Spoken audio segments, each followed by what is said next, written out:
யாரோ மீனு வீட்டு வாசல் கதவை தட்டினாங்க. கதவு தட்டுற சத்தத்தை கேட்டு வேகமா லக்கி போய் கதவை திறந்தா. அடடே ரேணுவா, வா ரேணு, நல்லா இருக்கியா? பையன் எப்படி இருக்கா? உன் வீட்டுக்காரர் எப்படி இருக்காரு? எல்லாரும் நல்லா இருக்காங்கக்கா. உன்னை பாத்துட்டு போலான்னுதான் வந்தேன். சித்தி, எனக்காக என்ன வாங்கிட்டு வந்திருக்கீங்க? இங்க பாருட தங்கம், சித்தி ரொம்ப வேகமா வந்தனா அதனால உனக்கு எதுவும் வாங்கிட்டு வர்றதுக்கு மறந்துட்டேன். என்ன நாள் வரும்போது உனக்கு பிடிச்சதா வாங்கிட்டு வரேன். அப்படியெல்லாம் கேட்க கூடாது லக்கி. வீட்டுக்கு வந்தாங்கன்னா பாசமா வாங்கன்னு சொல்லி உபசரிக்கணுமே தவிர எனக்கு என்ன வாங்கிட்டு வந்தீங்கன்னா கேட்க கூடாது. இது ரொம்ப தப்பான பழக்கம். சரிம்மா, நான் இனிமே கேட்க மாட்டேன். லக்கி ரொம்ப சின்ன பொண்ணு, அவ பேசுறதெல்லாம் நீ எதுவும் மனசுல நினைச்சுக்காத. சரி ரேணு, என்ன விஷயமா காலையிலேயே வந்திருக்க? அக்கா, உன்கிட்ட ஒரு உதவி கேட்டுட்டு போலான்னுதான் வந்தேன். என் வீட்டுக்காரரு வேலைக்கு போய் 1 மாசம் ஆகுதுக்கா. குடும்பத்தை ஓட்டுறதுக்கே ரொம்ப சிரமமா இருக்கு. 2-3 நாளா என் பையன் சாப்பிடவும் இல்ல. பசியில ரொம்பவே துடிச்சு போறான்க்கா. ஆமா, ஒரு வாரமா என்னதான் பண்ண சாப்பாட்டுக்கு? நீ என்கிட்ட வந்து கேட்டுக்கலாம்ல. இரு, என்கிட்ட கொஞ்சம் தானியம் இருக்கு, நான் அதை போய் எடுத்துட்டு வந்து தரேன் அப்படின்னு சொல்லிட்டு வீட்டுக்குள்ள போன மீனு ஒரு பாத்திரம் நிறைய தானியங்களை எடுத்துட்டு வந்து ரேணு கிட்ட கொடுத்தா. ஒரு பாரு, உடனே போய் இத பையன் கிட்ட கொடு, சரியா? அவனை தயவு செஞ்சு நல்லா பாத்துக்கோ. எது இல்லைன்னாலும் தயங்காம என்கிட்ட வந்து கேளு அப்படின்னு சொன்ன மீனு அவகிட்ட அந்த தானியத்தை கொடுத்து அனுப்புனா. அக்கு வீட்டுக்கும் போன வாரம் அவங்க சித்தி வந்தாங்க.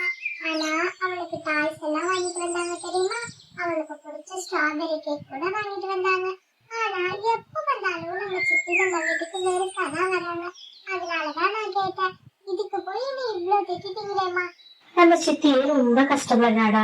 அவகிட்ட ஏது பணம் இருந்தா அவளுக்கு செய்ய மாட்டானா என்ன? இப்படி எல்லாம் கேட்டா அவளுக்கு மனசுக்கு சங்கடமா தானே இருக்கும். சரிம்மா, நான் இனிமே இந்த மாதிரி கேட்க மாட்டேன். அதுல இருந்து சரியா 2 நாள் கழிச்சு கோரி மீனுவோட வீட்டுக்கு வந்தா. மீனு, நேத்து உணவு தேடி போனோம்ல, எந்த ஒரு உணவுமே கிடைக்கல மீனு. உன் கூடவே வந்திருக்கலாம். வந்திருந்தா எதுனா 2-3 பழங்களாச்சும் எடுத்துட்டு வந்திருக்கலாம். ரொம்ப பசியா இருக்குன்னு என் குழந்தை அலறா. உன்கிட்ட எதுனா தானியம் இருந்தா கூட. எதுக்காக நீ குழந்தை எல்லாம் அழகிக்கிற? என்கிட்ட வந்து கேட்டுக்கலாம்ல. இரு இரு, நான் உடனே போய் எடுத்துட்டு வந்து தரேன் அப்படின்னு சொல்லிட்டு அவகிட்ட இருந்த 2-3 ஆப்பிள் பழங்களை எடுத்துட்டு வந்து கோரி கிட்ட கொடுத்தா. இந்த மாதிரி கோரியும் மீனுவும் பேசிட்டு இருக்கும் போதே மறுபடியும் ரேணு அந்த இடத்துக்கு வந்தா. ரேணு, என்ன முகமெல்லாம் வாடி போயிருக்கு? என்ன ஆச்சு? மறுபடியும் குழந்தைக்கு எதுவும் உடம்பு சரியில்லையா என்ன? அக்கா, குழந்தை நல்லாதான் இருக்கா. ஆனா என் குழந்தைய படிக்க வைக்கிறதுக்கு தான் என்னால முடியலக்கா.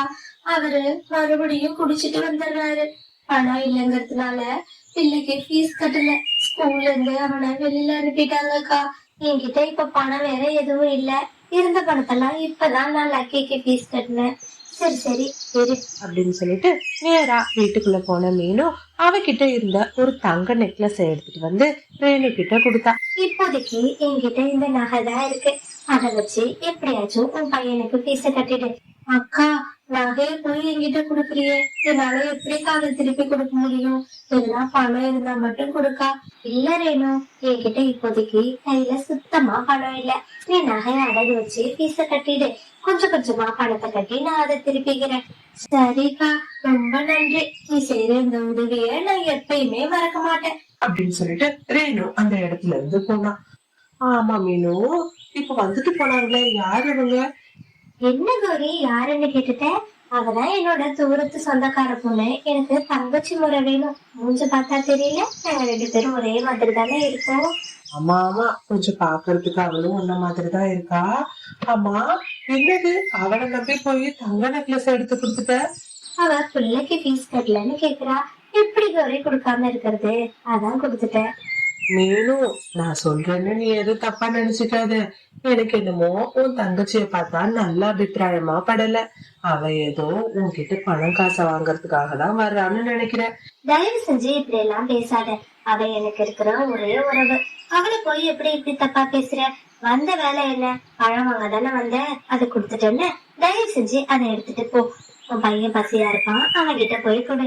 இங்க பாரு மீனு, தயவு செஞ்சு என் மேல கோவப்படாது. எனக்கு மனசுல பட்டதை நான் சொன்னேன். எது தப்பா இருந்தா என்ன மன்னிச்சிரு. ஏறேனோ, எதுக்காக இப்ப போய் உன் அக்காட்ட இந்த நகையை வாங்கிட்டு வந்த? நம்ம கிட்டதான் எல்லா வசதியும் இருக்கு. இப்பதான் நான் குடிக்கிறது கூட கிடையாது. குடிய நிறுத்தி 3 மாசம் ஆகுது. நல்லா தானே உனக்கு சம்பாதிச்சு கொடுக்குறேன். அப்பயும் எதுக்காக திரும்ப திரும்ப உன் அக்கா வீட்டுக்கு போய் ஒண்ணு ஒண்ணா வாங்கிட்டு வரேன்? இங்க பாருங்க, எதுவும் புரியாம பேசாதீங்க. அவளுக்கு என்ன நல்ல வசதியா தானே இருக்கா, எனக்கு செஞ்சா ஒண்ணும் குறைஞ்சு போயிட மாட்டா. அவகிட்ட நீங்க குடிக்கிறீங்கன்னு சொல்லிதான் ஒண்ணு வாங்கிட்டு வரேன். நீங்க பாட்டுக்கு போயிட்டு நான் குடிக்கிறது இல்லைன்னு யாருகிட்டயும் உளறி வச்சிடாதீங்க. நீங்க குடிக்கலன்னா உங்களை பத்தி நான் எல்லார்கிட்டையும் நல்ல விதமா சொல்லுவேன். உங்களை பத்தி பெருமையா எல்லார்கிட்டையும் பேசுவேன்னு. ஆனா நான் இப்ப குடிய நிறுத்தி நல்லாதான் சம்பாதிச்சு போடுறேன். திரும்பவும் ஊர் முழுக்க போய் என்னை பத்தி தப்பு தப்பா சொல்லி அதுல இருந்து கிடைக்கிற காசு போய் எடுத்துட்டு வரேன். இதெல்லாம் நல்லாவா இருக்கு? தயவு செஞ்சு இந்த குணத்தை மாத்திக்கிறேனோ.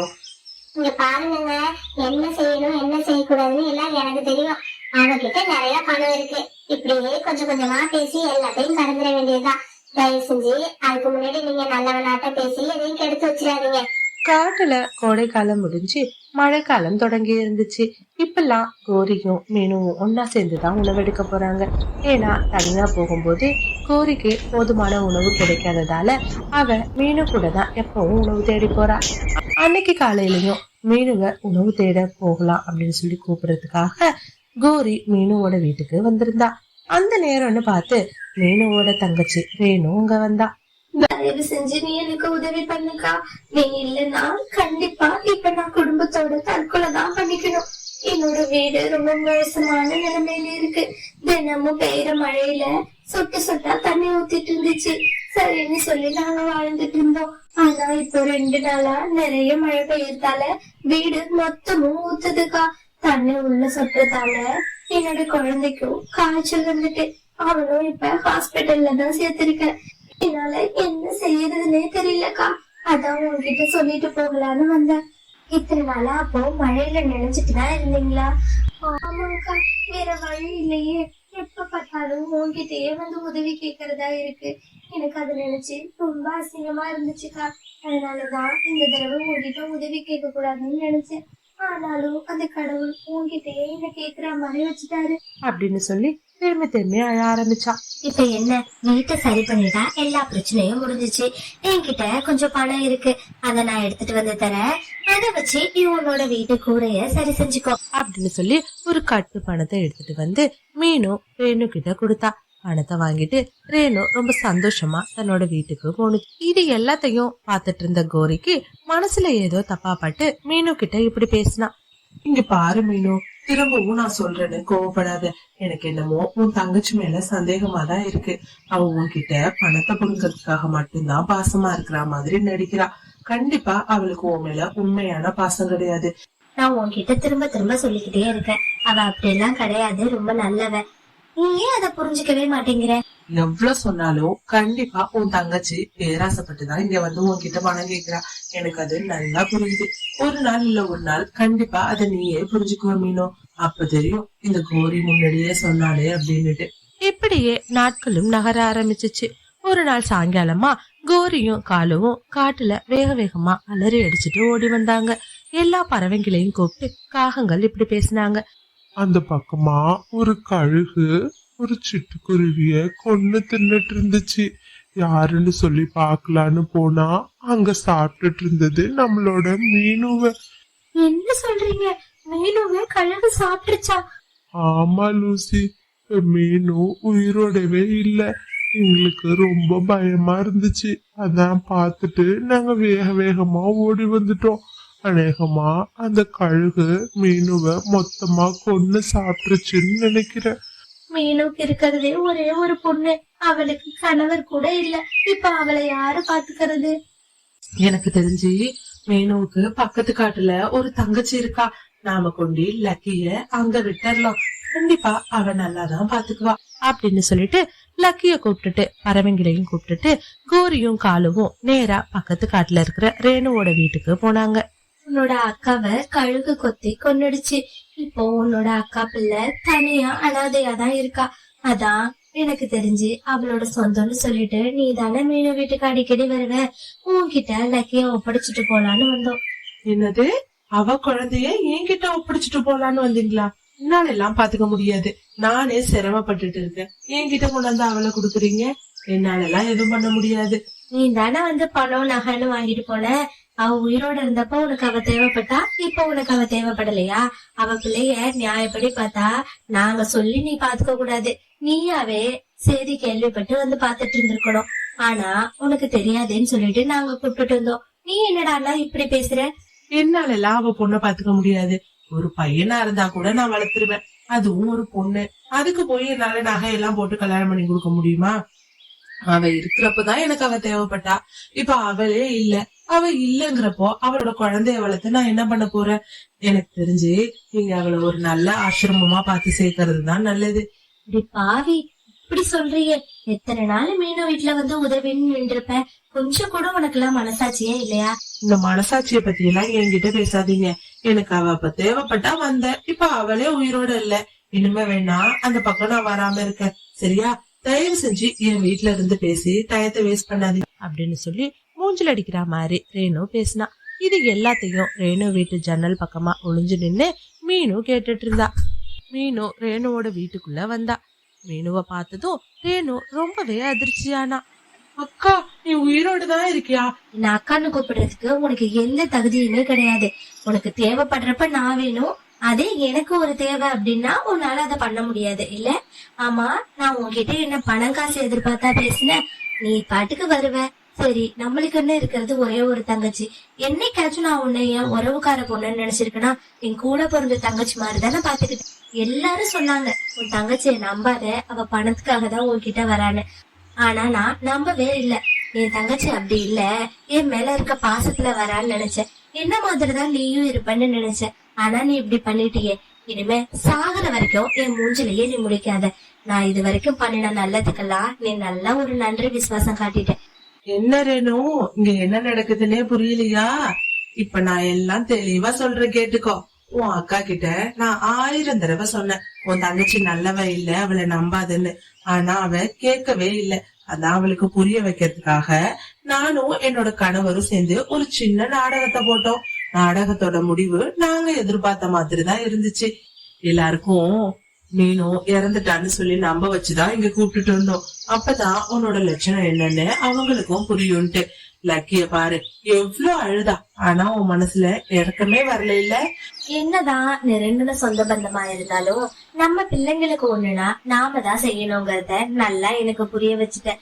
இனிமே நான் என்னோட பொண்ணுக்காக மட்டும்தான் வாழ போறேன்.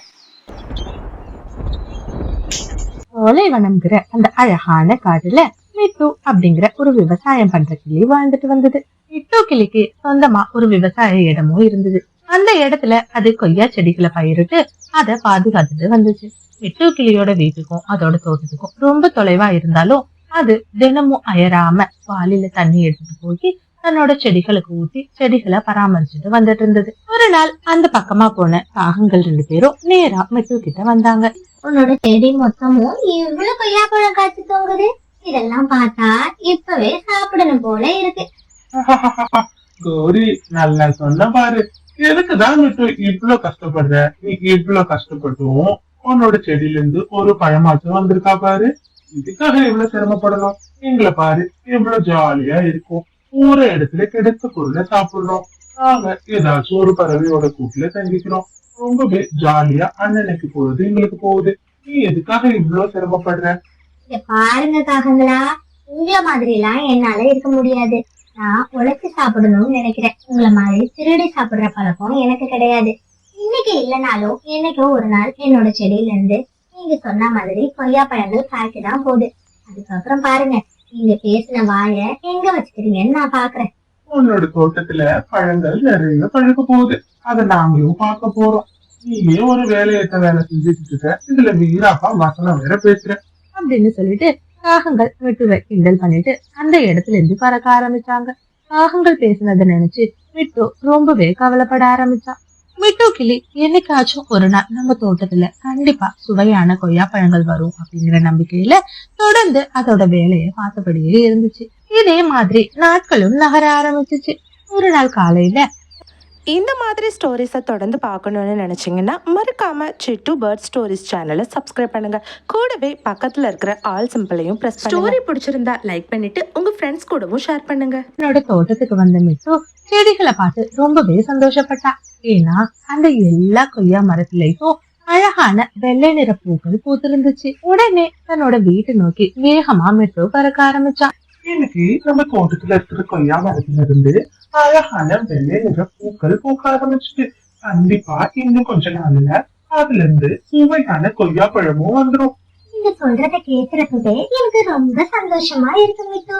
அப்படின்னா கண்டிப்பா இன்னும் 2-3 வாரத்துல நம்ம சுவையான கொய்யா பழங்களை சாப்பிடலாம். கொஞ்ச நாள்ல மிட்டுவோட செடியில இருக்கிற பூக்கள் எல்லாமும் காயா மாற ஆரம்பிச்சிச்சு. அதுக்கப்புறமா அதுல இருந்து சுவையான கொய்யா பழங்களும் கிடைக்க ஆரம்பிச்சிச்சு. மிட்டு அவனோட தேவைக்கு போக மீதம் இருக்கிற கொய்யா பழங்களை பறிச்சு ஒரு கூடையில எடுத்துட்டு மார்க்கெட்டுக்காக விக்கலாம் அப்படின்னு போய்கிட்டு இருந்தா. ஆலோஜி, என்னது இது? காத்துல இங்க இருந்து கொய்யா பழ வாசனை வர மாதிரி இருக்கு. யாரோ கொய்யா பழங்களை எடுத்துட்டு போறாங்கன்னு நினைக்கிறேன் அப்படின்னு சொல்லிட்டு வேக வேகமா வீட்டுல இருந்து வெளியில வந்து கோரி பார்த்தா. வீட்டு வாசலுக்கு வந்த கோரி மிட்டு கொய்யா பழங்களை எடுத்துட்டு போறத பார்த்தா. ஆலோஜி, அங்க பாருங்க, இந்த மிட்டு தான் கொய்யா பழங்களை எடுத்துட்டு போறா. புரி, அப்படின்னா அந்த மிட்டுவோட செடியில பழங்கள் பழுக்க ஆரம்பிச்சிருச்சுன்னு நினைக்கிறேன். ஆலோஜி, நீங்க சரியாதான் சொல்றீங்க. வாங்க, அவ திரும்பி வர்றதுக்குள்ள நம்ம எல்லா பழங்களையும் சாப்பிடலாம். மிட்டுவோட தோட்டத்துக்கு போன காகங்கள் 2 பேரும் அங்க இருக்கிற எல்லா கொய்யா பழங்களையும் பறிக்க ஆரம்பிச்சாங்க. பழங்களை சாப்பிட்ட காகங்கள் காய் எல்லாத்தையும் அந்த இடத்துலயே வீசி எறிஞ்சிட்டு அங்கிருந்து அவங்களோட கூட்டுக்கு போயிட்டாங்க. மறுநாள் காலையில எப்பயும் போல செடிகளுக்கு தண்ணி ஊத்துறதுக்காக வந்த மிட்டு அந்த இடத்துல நிறைய காய்கள் கிடக்கிறத பார்த்து ரொம்பவே அதிர்ச்சியானுச்சு. நாம இல்லாத நேரமா பார்த்து நம்ம தோட்டத்துல இருந்து பழங்களை பறிச்சு சாப்பிட்டுருக்காங்க. இந்த திருடங்க கிட்ட இருந்து நம்ம தோட்டத்தை பாதுகாக்கணும்னா நாம காவல் காத்தே ஆகணும். அப்படின்னு யோசிச்ச மிட்டு அன்னைக்கு ராத்திரி வீட்டுக்கு போகாம காவல் காக்க ஆரம்பிச்சிச்சு. பகலெல்லாம் வேலை செஞ்சு களைப்படைஞ்ச மிட்டு கொஞ்ச நேரத்துக்கு அப்புறமா நல்லா அசந்து தூங்க ஆரம்பிச்சிச்சு. அந்த நேரம்னு பார்த்து காகங்கள் 2 பேரும் ஒரு கூடை எடுத்துட்டு வந்து திரும்பவும் மிட்டுவோட தோட்டத்துல இருக்கிற கொய்யா பழங்கள் எல்லாத்தையும் பறிச்சாங்க. மறுநாள் காலையில உணவு கொடுக்கறதுக்காக மிட்டுவை பார்க்க வந்த அவனோட மனைவி கீழே கிடக்கிற கொய்யா பழங்களை பார்த்து ரொம்பவே அதிர்ச்சியானா. இதுதான் நீங்க காவல் காக்கிற லட்சணமா? நீங்க பாட்டுக்கு தூங்கிட்டு இருந்திருக்கீங்க, இந்த பக்கம் யாரோ வந்து திரும்பவும் பறிச்சுட்டு போயிருக்காங்க. உடம்பு ரொம்ப அசதியா இருக்குமோ கொஞ்ச நேரம் கண்ண மூடிட்டேன். அந்த நேரம்னு பார்த்து அந்த திருடங்க வந்து இப்படி பறிச்சுட்டு போயிருக்காங்க. யாருதான் இப்படி பழங்களை தினமும் திருடுறாங்கன்னே தெரியல அப்படின்னு சொல்லி பறவைங்க 2 பேரும் பேசிட்டு இருந்தாங்க. இந்த மாதிரி ஸ்டோரிஸை தொடர்ந்து பார்க்கணுன்னு நினச்சிங்கன்னா மறக்காமல் சிட்டு பேர்ட் ஸ்டோரிஸ் சேனலை சப்ஸ்கிரைப் பண்ணுங்கள். கூடவே பக்கத்தில் இருக்கிற ஆல் சிம்பிளையும் ப்ரெஸ் பண்ணுங்க. ஸ்டோரி பிடிச்சிருந்தா லைக் பண்ணிவிட்டு உங்கள் ஃப்ரெண்ட்ஸ் கூடவும் ஷேர் பண்ணுங்கள். இது அந்த பக்கமா உணவு தேடி போற மீனுவோட காதுல விழுந்ததும் மீனும் மிட்டுவோட தோட்டத்துக்கு வந்தா. மிட்டு கிளி நடந்த எல்லா விஷயத்தையும் மீனு கிட்ட சொன்னான். நீ ஒண்ணும் கவலைப்படாத, கண்டிப்பா இன்னைக்கு ராத்திரி அந்த திருடங்களை நாம பிடிச்சிடலாம் அப்படின்னு சொல்லி மீனும் ஆறுதல் சொன்னான். அன்னைக்கு ராத்திரி நேரமும் வந்துச்சு. மீனும் ஒரு செடிக்கு பக்கத்துல இருந்து ஒளிஞ்சுக்கிட்டு மிட்டுவோட தோட்டத்துக்கு யாரு வரா அப்படின்னு சொல்லிட்டு காவல் காத்துட்டு இருந்தா. இது எதுவுமே தெரியாத காகங்கள் 2 பேரும் ரொம்பவே சந்தோஷமா மிட்டுவோட தோட்டத்துல கொய்யா பழங்களை பறிக்கலாம் அப்படின்னு சொல்லிட்டு கூடையோட பறந்து வந்துட்டு இருந்தாங்க. வந்தவங்க மரத்துல இருந்து பழங்களை பறிக்க ஆரம்பிச்சாங்க. உடனே செடி மறைவுல இருந்த மீனு வெளியில வந்து யாராச்சும் வாங்க, திருட்டு காகங்கள் அப்படின்னு சொல்லி கத்த ஆரம்பிச்சான். உடனே அதை கேட்டு மிட்டுவும் ராசாலியும் வேக வேகமா அங்க வந்தாங்க. ஒரு குச்சியோட வந்த மிட்டு காகங்களை பயங்கரமா தாக்க ஆரம்பிச்சான். அடி தாங்க முடியாத காகங்கள் அந்த இடத்துலயே மயக்கம் போட்டு கீழே விழுந்தாங்க. மறுநாள் காலையில பொழுது விடிஞ்சதும் நேரா பஞ்சாயத்து தலைவர்கிட்ட திருட்டு காகங்களை கூட்டிட்டு போனாங்க. அங்க நடந்த எல்லா விஷயத்தையும் கேட்ட பஞ்சாயத்து தலைவர், ரொம்ப சிரமப்பட்டு ஒரு மாசத்துக்கு ராத்திரி பகல்னு பாராம 2 பேரும் தண்ணி குடிச்சு ஊட்டணும். இதுதான் நான் கொடுக்கிற தண்டனை அப்படின்னு சொன்னாரு. இதை கேட்டு காகங்கள் 2 பேரும் ரொம்பவே அதிர்ச்சியானாங்க. அன்னையில இருந்து மிட்டுவோட தோட்டத்துக்கு தினமும் காலையிலயும் சாயங்காலமும் காகங்கள் 2 பேரும் ஏரியில இருந்து தண்ணி எடுத்துட்டு வந்து ஊத்த ஆரம்பிச்சாங்க. இத பார்த்து பறவைங்க 2 பேரும் சந்தோஷத்துல சிரிக்க ஆரம்பிச்சாங்க. அன்னையில இருந்து காகங்கள் திருடி திங்கணும் அப்படிங்கிற எண்ணத்தையே விட்டுட்டாங்க. நீனும் உனக்கு தெரிஞ்ச இடத்துல இதெல்லாம் நல்ல வேலை இருந்தா காலுக்கு சொல்லிவிட. இப்ப போய்கிட்டு இருக்க வேலையில சரியான சம்பளம் வர மாட்டேங்குது. அத வச்சு குடும்பத்தை ஓட்டுறதே ரொம்ப சிரமமா இருக்கு. வேணும் இப்போதைக்கு காலுக்கு தகுந்த மாதிரி எந்த வேலையுமே இல்லையே. பக்கத்து காட்டுல இருக்கிற நெல்லு வியாபாரி ஒருத்தர் அவரோட வண்டியை ஓட்டுறதுக்கு டிரைவர் வேணும்னு கேட்டாரு. அந்த வேலைதான் காலியா இருக்கு. டிரைவர் வேலை தானே, காலுவுக்கு அது நல்லாவே தெரியும். கல்யாணத்துக்கு முன்னாடி காலு டிரைவர் வேலை தான் வேணும் பார்த்துட்டு இருந்தாரு. இந்த காட்டுக்கு வந்ததும் அந்த வேலை இல்லைன்னதும் உடனே அவரு விறகு வெட்டுற வேலைக்கு போக ஆரம்பிச்சிட்டாரு. அப்படின்னா சரி கௌரி, உடனே நீ காலுவ போய் அந்த நெல் வியாபாரிய பார்க்க சொல்லு. நான் அனுப்புனதா சொன்னீங்கன்னா கண்டிப்பா அவரு வேலை போட்டு தருவாரு. இந்த வேலை மட்டும் கிடைச்சிச்சுன்னா கண்டிப்பா எங்களோட எல்லா கஷ்டமும் தீர்ந்துரும். நீ பண்ற இந்த உதவிய நான் எப்பயுமே மறக்க மாட்டேன் மீனும். இப்படி மீனு சொன்னதை கேட்டு ரொம்ப சந்தோஷமா போன கோரி அங்க ஆத்தங்கர பக்கத்துல வேலை இல்லைன்னு அழுது புலம்பிட்டு இருக்க காலுவை பார்த்து மீனு வீட்டுல நடந்த எல்லா விஷயத்தையும் சொன்னா. இதை கேட்ட காலுவும் நேரா பக்கத்து காட்டுல இருக்கிற நெல் வியாபாரிய பாக்குறதுக்காக போனுச்சு. ஐயா வணக்கம், என்னோட பேரு காலு, நான் பக்கத்து காட்டுல இருந்து வந்திருக்கேன். மீனும் உங்ககிட்ட டிரைவர் வேலை காலியா இருக்குன்னு சொன்னா, அதான் கேட்டுட்டு போகலான்னு வந்தேன். மீனும் அனுப்புனாளா? அப்ப நான் ரொம்ப நம்பிக்கையானவனாதான் இருப்பேன். சரிப்பா, இதுக்கு முன்னாடி நீ வண்டி ஓட்டுன அனுபவம் இருப்ப? ரொம்ப நல்லா ஓட்டுவாங்க ஐயா. இதுக்கு முன்னாடி கார் ஓட்டுற வேலைதான் நான் பார்த்துட்டு இருந்தேன். அப்படியா? சரிப்பா, ஆனா நம்ம கிட்ட கார் ஓட்டுற வேலை கிடையாது. இந்த ட்ரக்கை தான் நீ ஓட்டணும். டெய்லி நம்ம கிட்ட நெல்லு மூட்டையை எடுத்துட்டு போயிட்டு பக்கத்து டவுன்ல இருக்கிற இன்னொரு வியாபாரி கிட்ட அன்லோட் பண்ணிட்டு வரணும். இந்த வேலை தான் உன்னோடது. செய்தி இல்ல? இல்லையா? எனக்கு எந்த பிரச்சனையும் இல்ல. ட்ரக்கும் கார் ஓட்டுற மாதிரிதான். கண்டிப்பா நான் நல்லாவே ஓட்டுவேன். சரி காலு, அப்படின்னா ஒண்ணு பண்ணு. இந்த நெல்லு மூட்டைகள் எல்லாத்தையும் ட்ரக்ல ஏற்றிக்கிட்டு நேரா பக்கத்து டவுன்ல இருக்கிற நெல்லு வியாபாரிய பார்த்து கொடுத்துட்டு வந்துரு. பிறகு எல்லா நெல்லு முட்டையும் வண்டியில ஏத்தின காலும் பக்கத்து டவுனை நோக்கி வண்டிய ஓட்ட ஆரம்பிச்சான். போற வழியில தன்னோட வீட்டுல சாப்பிடலான்னு வீட்டுக்கு போன காலும் அங்க இருந்த கோரி கொடுத்த உணவை சாப்பிட ஆரம்பிச்சான். காலுஜி, நீங்க ரொம்ப நல்லா வண்டி ஓட்டுறீங்க. ஆமா, வண்டியில நிறைய மூட்டைங்க இருக்கே. எல்லா மூட்டையும் எங்க எடுத்துட்டு போறீங்க? அந்த மூட்டையில அப்படி என்ன இருக்கு காலுஜி? கோரி, அந்த மூட்டை எல்லாத்துலயும் நிறைய நெல் இருக்கு. அதை எடுத்துட்டு போய் பக்கத்து காட்டுல இருக்கிற இன்னொரு வியாபாரி கிட்ட சேர்க்கணும். இதுதான் என்னோட டெய்லி வேலை. எனக்கு ஒரு யோசனை தோணுது. அதை மட்டும் நாம செஞ்சோம்னா சீக்கிரமாவே பணக்காரங்களா ஆயிடலாம். என்ன கோரி சொல்ற? என்ன யோசனை? இவ்வளவு நெல்லு மூட்டை இருக்குல்ல காலேஜி, அதுல இருந்து ஒண்ணு மட்டும் எடுத்து நம்ம வீட்டுல போட்டுருங்க. நாம அதை வெளியில விட்டு பணத்தை சம்பாதிச்சுக்கலாம். கோரி, இதெல்லாம் ரொம்ப தப்பு கோரி. அவரு என்ன ரொம்ப நம்பிக்கையான ஆளுன்னு நினைச்சு வேலை போட்டு கொடுத்துருக்காரு.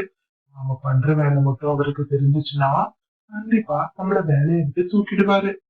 காலேஜி, அதெல்லாம் ஒண்ணும் ஆகாது, பயப்படாதீங்க. ஒரே ஒரு மூட்டை தானே, அதை எடுக்கிறதுனால எந்த சந்தேகமும் வராது. நீங்க தைரியமா பண்ணுங்க காலேஜி.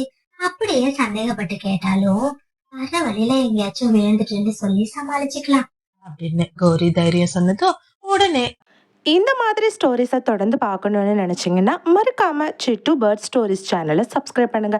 கூடவே பக்கத்தில் இருக்கிற ஆல் சிம்பிளையும் ப்ரெஸ் பண்ணுங்க. ஸ்டோரி பிடிச்சிருந்தா லைக் பண்ணிட்டு உங்க ஃப்ரெண்ட்ஸ் கூடவும் ஷேர் பண்ணுங்க. காலுவும் பேராசப்பட்டு ஒரு மூட்டையை எடுத்துட்டு வந்து தன்னோட வீட்டுல போட்டான். ஏதோ இருக்கிற நெல்லு மூட்டையை எடுத்துட்டு நேரா நெல்லு வியாபாரி கிட்ட போய் அங்க அன்லோடும் பண்ணிட்டான்.